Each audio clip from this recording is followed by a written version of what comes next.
উচ্চ মাধ্যমিক চতুর্থ সেমিস্টারের ছাত্রছাত্রী বন্ধুদের জন্য আজকের এই ভিডিওতে রয়েছে ভূগোল বা জিওগ্রাফির লাস্ট মিনিট ফাইনাল সাজেশন। উচ্চ মাধ্যমিক শিক্ষা সংসদের নতুন সিলেবাস অর্থাৎ সেমিস্টার পদ্ধতির সিলেবাস এবং এই 10-15 দিন আগে প্রকাশ করা মডেল কোশ্চেন সবকিছুকে চুলচেরা বিশ্লেষণ করে বিশিষ্ট শিক্ষক, সাবজেক্ট এক্সপার্ট এবং লেখক মাননীয় শ্রী শুভঙ্কর দাস স্যার আজকের এই সাজেশনটি নির্মাণ করেছেন। প্রতি বছরের মতন আমার বিশ্বাস শুভঙ্কর স্যারের এই সাজেশন সুপার হিট বলে প্রমাণিত হবে। পরীক্ষা হলে এই সাজেশন ফলো করে গিয়ে তোমরা লাভবান হবে, এ কথা বলাই বাহুল্য। তবে এইখানে একটা বিধিসম্মত সতর্কীকরণ। অন্যান্য বছর সাজেশন বলতে আমরা বুঝতাম 2-4টে প্রশ্ন বা পরীক্ষার আগে অল্প কিছু প্রশ্ন, কিন্তু এবার কোনো সাবজেক্টের ক্ষেত্রেই অল্প প্রশ্নের সাজেশন হবে না, আগেই বলে দিচ্ছি। কেন? গতবার এই প্রশ্ন এসে গেছে, এবার এগুলো আসবে না, এই থিওরি এবার কাজ করবে না, কারণ এই সিলেবাসটা নতুন। এই সিলেবাসে অনেক নতুন জিনিস এসেছে, সেখানে আবার 2-এর প্রশ্নও রয়েছে, প্রচুর পড়তে হবে। তবুও স্যার এই এত বড় সিলেবাসের মধ্যে থেকে যে যে অংশ গুরুত্বপূর্ণ সেটা তোমাদের বলে দিচ্ছেন। এখনো কিছুটা সময় বাকি আছে, তোমরা এই প্রশ্নগুলো ভালো করে প্র্যাকটিস করে নাও, আমাদের বিশ্বাস তোমরা লাভবান হবে। ভিডিওটা ভালো লাগলে লাইক করো, চ্যানেলে নতুন হয়ে থাকলে সম্রাট এক্সক্লুসিভ চ্যানেল সাবস্ক্রাইব করতে একেবারেই ভুলো না। প্রথমেই আসি প্রথম চ্যাপ্টার ভূগঠন। এখান থেকে 2 নাম্বার মানের প্রচুর প্রশ্ন আছে। স্যার তোমাদের জন্য মাত্র 4-5টা প্রশ্ন বাছাই করে দিয়েছেন। পাঁত কাকে বলে? অভিসারী, প্রতিসারী ও নিরপেক্ষ পাঁত সীমান্ত কি? মহীখাত, বেনিয়ফ মণ্ডল, অধোপাত মণ্ডল, পুরাচুম্বক তত্ত্ব, বৃত্তচাপীয় দ্বীপমালা, সিবন রেখাপাত, পাঁত সীমান্ত, ত্রিপাত সম্মেলন। এগুলো কাকে বলে তোমরা অবশ্যই পড়ে নিও। তোমাদের সুবিধার্থে এই প্রশ্নগুলোর নাম আমি স্ক্রিনেও দেখিয়ে দিচ্ছি, তোমরা এখান থেকে ঝটপট স্ক্রিনশট করে নিও। শুভঙ্কর স্যার তোমাদের জন্য সমস্ত প্রশ্নগুলো লিখে আমাকে পাঠিয়েছেন, আমি সেটাই তোমাদের সামনে পড়ে দিচ্ছি। আমি ভূগোলের শিক্ষক নই, কোথাও যদি আমার উচ্চারণের ত্রুটি হয় তোমরা সেটাকে ক্ষমা সুন্দর দৃষ্টিতেই দেখো। 3 নাম্বারের জন্য মাত্র 3টি প্রশ্ন স্যার শেষ মুহূর্তে তোমাদের জন্য বাছাই করেছেন। অভিসারী ও প্রতিসারী পাঁত সীমান্তে সৃষ্ট ভূমিরূপগুলি আলোচনা করো, পাঁত সঞ্চালনের কারণ লেখো এবং সমুদ্রবক্ষ সম্প্রসারণের কারণ লেখো। এখান থেকে এই 3টে প্রশ্ন। আমি তোমাদের অনুরোধ করব খাতা কলম নিয়ে প্রশ্নগুলো তোমরা লিখে নাও, আশা করি উপকৃত হবে। তোমরা অনেকেই হয়তো কমেন্ট করবে, স্যার এই কটা পড়লেই কি সব কমন পাবো? সিলেবাসটা নতুন, আমরা প্রশ্নপত্রের ভবিষ্যৎবাণী করি না, তবে এটুকু বলতে পারি এখানে যে প্রশ্নগুলো বলা হচ্ছে এগুলো না করে গেলে তুমি বিপদে পড়বে, তাই প্রশ্নগুলো অবশ্যই দেখে যেও। এবার 5-এর প্রশ্ন, স্যার মাত্র 2টো প্রশ্ন এখান থেকে বাছাই করেছেন। পাঁত সংস্থান মতবাদ আলোচনা করো। এখানে পাঁত সংস্থান তত্ত্বের সপক্ষে ভঙ্গিল পর্বতের উৎপত্তি ব্যাখ্যা করো। একই প্রশ্ন ধারণাগতভাবে আর কি 2টো আলাদা আলাদা ল্যাঙ্গুয়েজে প্রশ্ন করা হতে পারে। আর একটা প্রশ্ন হচ্ছে সমুদ্র তলদেশের সম্প্রসারণের মতবাদ আলোচনা করো এবং এর সাপেক্ষে প্রমাণ দাও। এটা গেল প্রথম চ্যাপ্টার। এবারের চ্যাপ্টার ভূমিরূপ গঠনকারী প্রক্রিয়া। এখান থেকে একটি মাত্র 3 নাম্বারের প্রশ্ন তোমরা রেডি রাখবে, সেটা হলো আরোহণ অবরোহণের পার্থক্য, খুব গুরুত্বপূর্ণ। তারপরের চ্যাপ্টার নদীর কার্যের দ্বারা সৃষ্ট ভূমিরূপ। এখান থেকে তোমরা পড়বে 2-এর জন্য নদী অববাহিকা, ধারণ অববাহিকা, জলবিভাজিকা।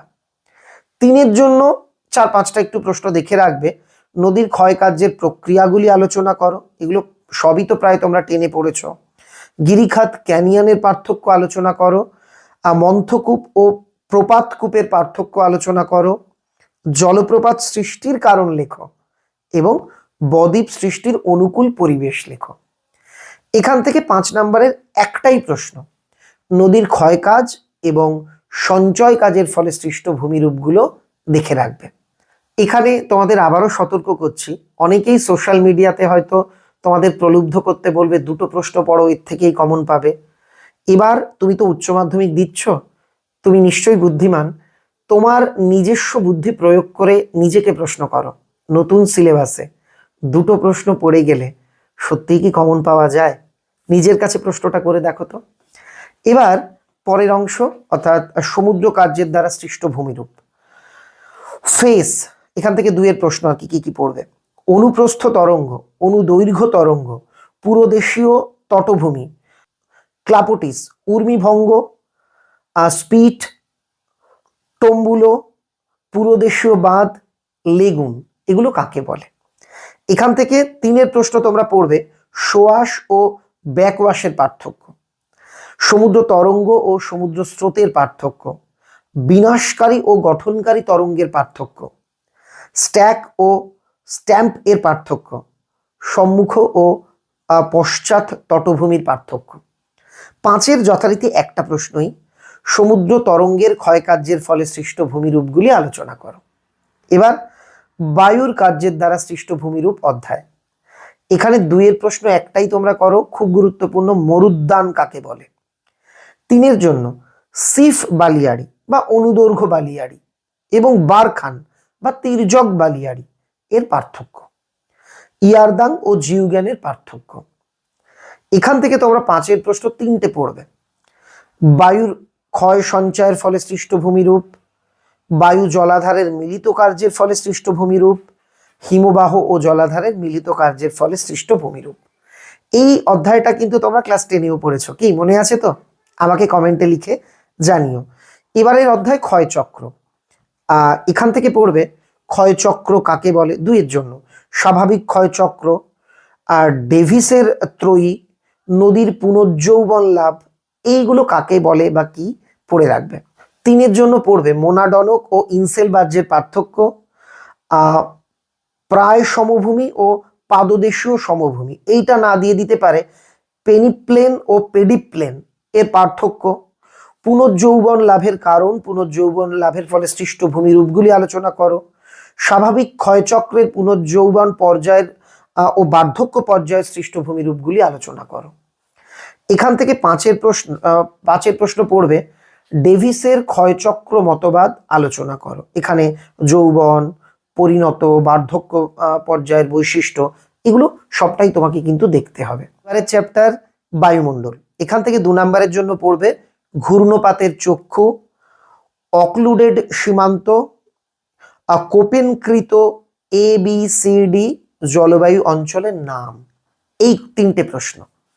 3 নম্বরের জন্য পড়বে উচ্চ সীমান্ত ও শীতল সীমান্তের পার্থক্য, ঘূর্ণবাত ও প্রতীপ ঘূর্ণপাতের পার্থক্য, ক্রান্তীয় ও নাতিশীতোষ্ণ ঘূর্ণপাতের পার্থক্য, কোপনের জলবায়ুগত শ্রেণীবিভাগের ভিত্তি সুবিধে মানে গুরুত্ব, গুণ, অসুবিধে মানে সুবিধে অসুবিধে, এটা ভালো করে পড়বে। BW ও BS জলবায়ুর পার্থক্য লেখো, জলবায়ু পরিবর্তনের কারণ মানে বা জলবায়ু পরিবর্তনে মানুষের ভূমিকা, এটা কিন্তু তোমরা পড়বে। এখান থেকে 5-এর জন্য 3টে প্রশ্ন।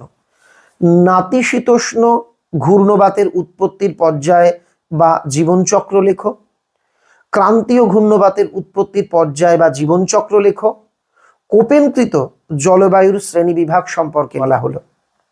এবার চ্যাপ্টার বায়ুমণ্ডল, এটাও তোমরা 10-এ পড়েছো। এখান থেকে 2-এর প্রশ্ন মগ্নচড়া, হিমশৈল, শৈবাল সাগর, জায়োর, হিমপ্রাচীর, এল নিনো, লা নিনা, বহিঃস্রোত, অন্তঃস্রোত, এগুলো কাকে বলে? এখান থেকে পড়বে ভারত ও প্রশান্ত মহাসাগরের 3টে করে উষ্ণ ও শীতল স্রোতের নাম লেখো। হয়ে গেল। 3-এর জন্য মাত্র 2টো প্রশ্ন। মধ্য সামুদ্রিক শৈলশিরা কিভাবে সৃষ্টি হয় এবং নিউ ফাউন্ডল্যান্ড উপকূলে ঘন কুয়াশা ও ঝড় বৃষ্টি সৃষ্টি হয় কেন? এখান থেকে 5-এর জন্য 3টে পড়তে হবে। সমুদ্র স্রোতের প্রভাব, পরিবেশগত প্রভাব, এটা ভালো করে পড়বে। সমুদ্র স্রোতের কারণ বা নিয়ন্ত্রক এবং চিত্রসহ আটলান্টিক মহাসাগরের সমুদ্র স্রোতগুলি আলোচনা করো। এই 3টে ভালো করে পড়বে। এবারের চ্যাপ্টার জীবমণ্ডল। জীবমণ্ডল থেকে বেশ কতগুলো ছোট ছোট দুইয়ের প্রশ্ন তোমাকে পড়তে হচ্ছে। জীব বৈচিত্র্যের জিনগত বৈচিত্র্য, প্রজাতিগত বৈচিত্র্য, বাস্তুতান্ত্রিক বৈচিত্র্য, জীব বৈচিত্র্যের hotspot, eco tourism, biosphere reserve বা সংরক্ষিত জীবমণ্ডল, জাতীয় উদ্যান, অভয়ারণ্য, সুরক্ষিত ও সংরক্ষিত অরণ্য, gene bank, green data book, red data book, alpha beta ও গামা বৈচিত্র্য, এগুলো কাকে বলে? এখান থেকে 3-এর মাত্র 5টা প্রশ্ন। জীব বৈচিত্র্যের গুরুত্ব লেখো, জীব বৈচিত্র্য সংরক্ষণের জীব বৈচিত্র্যের সংরক্ষণের গুরুত্ব লেখো, জীব বৈচিত্র্যের বিনাশের কারণগুলি লেখো, জীব বৈচিত্র্যের সংরক্ষণের উপায়গুলি লেখো, ইনসিটু এবং এক্সিটু অন্তর্দেশীয় ও বহির্দেশীয় সংরক্ষণের পার্থক্য লেখো। এবার আমরা চলে এলাম মানবীয় ভূগোল অংশে। অধ্যায়ের নাম জনসংখ্যা, পরিব্রাজন বা অভিবাসন, জনসংখ্যা নীতি, জনবিস্ফোরণ, জন অভিক্ষেপণ, ব্রেইন ড্রেইন, জনস্বল্পতা, জনকীর্ণতা, জনসংখ্যার পুশ ও পুল ফ্যাক্টর, এগুলো কাকে বলে? 2-এর জন্য পড়বে। এখান থেকে 3-এর জন্য তোমাকে 6টা মাত্র প্রশ্ন করতে হবে। 1, কাম্য জনসংখ্যার সংজ্ঞা বৈশিষ্ট্য, ভারত জনবিস্ফোরণের মডেলের কোন পর্যায়ে আছে এবং কেন, বিশ্বব্যাপী জনসংখ্যা বন্টনে পরিব্রাজনের প্রভাব লেখো, ওয়ার্নারের জনবিবর্তন মডেল সংক্ষেপে লেখো, ম্যালথাসের জনসংখ্যা তত্ত্বের মূল বক্তব্য এবং এই তত্ত্বের গুরুত্ব লেখো, জনসংখ্যা নীতি, জনসংখ্যা নিয়ন্ত্রণের গুরুত্ব প্রয়োজনীয়তা, এগুলো লেখো। এবার মানব উন্নয়ন অধ্যায়ের নাম। এখান থেকে 2-এর জন্য পড়বে প্রত্যাশিত আয়ুষ্কাল, দারিদ্র রেখা কি, তারপর কল্যাণমূলক দৃষ্টিভঙ্গি, বহুমাত্রিক দারিদ্রতা সূচক, এগুলো কাকে বলে, মানব দারিদ্রতা সূচক কাকে বলে, নির্ণয় সূত্র, শিক্ষা সূচক কাকে বলে, এর নির্ণয় সূত্র। এখান থেকে 3-এর মাত্র 3টে প্রশ্ন। অমর্ত্য সেনের সক্ষমতা মতবাদ আলোচনা করে সুবিধে অসুবিধে লেখো, মানব উন্নয়ন সূচকের সংজ্ঞা, সুবিধে অসুবিধে এর নির্ধারণে ব্যবহৃত উপাদান, এটা পড়ো। আর মানব উন্নয়নের সংজ্ঞা, বৈশিষ্ট্য ও উপাদান, একটা মানব উন্নয়ন আর একটা মানব উন্নয়নের সূচক। এবার আমরা চলে আসব ভারতের ভূগোল অংশে। এবারের অধ্যায় ভারতের শিল্প, খাদ্য প্রক্রিয়াকরণ শিল্প, অটোমোবাইল শিল্প, তথ্য প্রযুক্তি শিল্প, পেট্রোরসায়ন শিল্প, আউটসোর্সিং, শ্রম শিল্প, ভারতের রূঢ় আধুনিক শিল্প দানব, অনুসারী শিল্প, এগুলো কাকে বলে? সঙ্গে সঙ্গে তোমরা দেখবে লৌহ ইস্পাত শিল্প, কাগজ শিল্প, পেট্রোরসায়ন শিল্প, খাদ্য প্রক্রিয়াকরণ শিল্প, এদের কাঁচা মাল। এবার 3-এর জন্য এখান থেকে 10টা প্রশ্ন পড়তেই হবে। ভারতে খাদ্য প্রক্রিয়াকরণ শিল্পের সুবিধে অসুবিধে, এটাই দিতে পারে, উদ্দেশ্য গুরুত্ব, সুবিধেটা সেখানে লিখে দেবে, অসুবিধে দিলে সমস্যা দিলে একই হলো। ভারতে খাদ্য প্রক্রিয়াকরণ শিল্প উন্নতির কারণ, ভারতে সামুদ্রিক বাণিজ্যিক মৎস্য আরোহণের উন্নতির কারণ সমস্যা, ভারতের কাগজ শিল্পের উন্নতি কারণ সমস্যা সম্ভাবনা, সবটাই।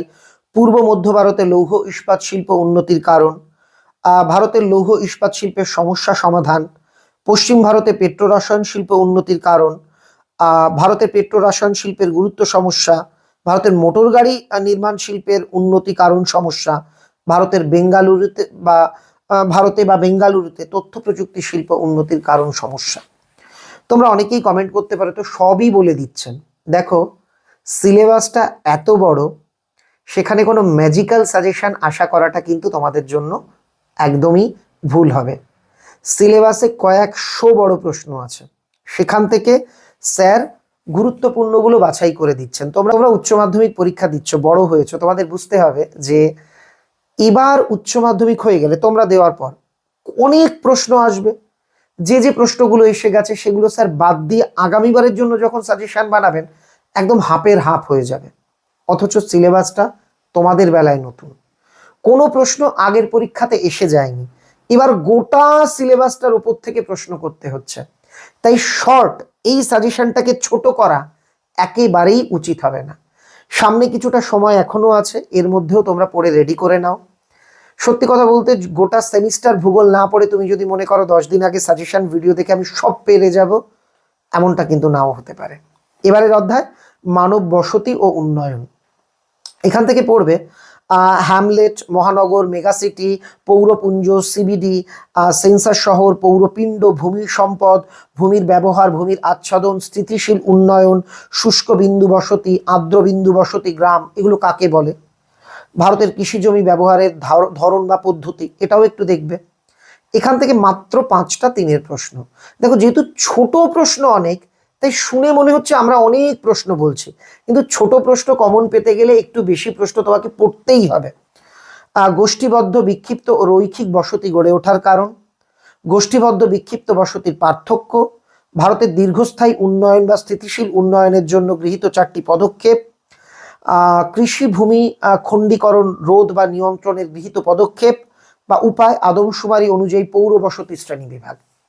লাস্ট অধ্যায় নির্বাচিত বিষয় সমস্যা সম্পর্কে ভৌগোলিক দৃষ্টিভঙ্গি। এখান থেকে 2-এর প্রশ্ন Ganga action plan, black foot disease, মানুষ বন্যপ্রাণী সংঘাত, ভূমি অবক্ষয় বা ভূমি অবনমন, আর জলজীবন মিশন, এগুলো কাকে বলে। এখান থেকে 6টা 3-এর প্রশ্ন পড়বে। গাঙ্গেয় অববাহিকায় জল দূষণের কারণ ফলাফল নিয়ন্ত্রণের উপায়, কলকাতায় বায়ু দূষণের সেম কারণ ফলাফল নিয়ন্ত্রণের উপায়, আর্সেনিক দূষণের সংজ্ঞা কারণ ফলাফল নিয়ন্ত্রণের উপায়, ডুয়ার্সে এবং সুন্দরবনে মানুষ ও বন্যপ্রাণী সংরক্ষণের প্রভাব নিয়ন্ত্রণের উপায় কারণ, এটা জঙ্গলমহলে ভূমি অবক্ষয় অবনমনের কারণ প্রভাব নিয়ন্ত্রণের উপায়। এগুলো তোমাদের পড়তে হচ্ছে। তাহলে ঝটপট পড়া শুরু করে দাও। যারা গোটা সেমিস্টার পড়েছো মোটামুটি এগুলো পড়া আছে, এখন তারা এই বিষয়গুলো আর একবার ঝালিয়ে নেবে। যারা গোটা সেমিস্টার কিছু পড়োনি, সত্যি তোমাদের জন্য ম্যাজিক্যাল কিছু সাজেশন নেই। তোমাদের এটুকুই বলবো, যেই অধ্যায়গুলো তোমাদের সহজ মনে হচ্ছে এই রকম 2-3টে অধ্যায় তোমরা ভালো করে রেডি করে যাও। সবাই পরীক্ষা ভালোভাবে দিও। সবার জন্য অনেক অনেক শুভেচ্ছা।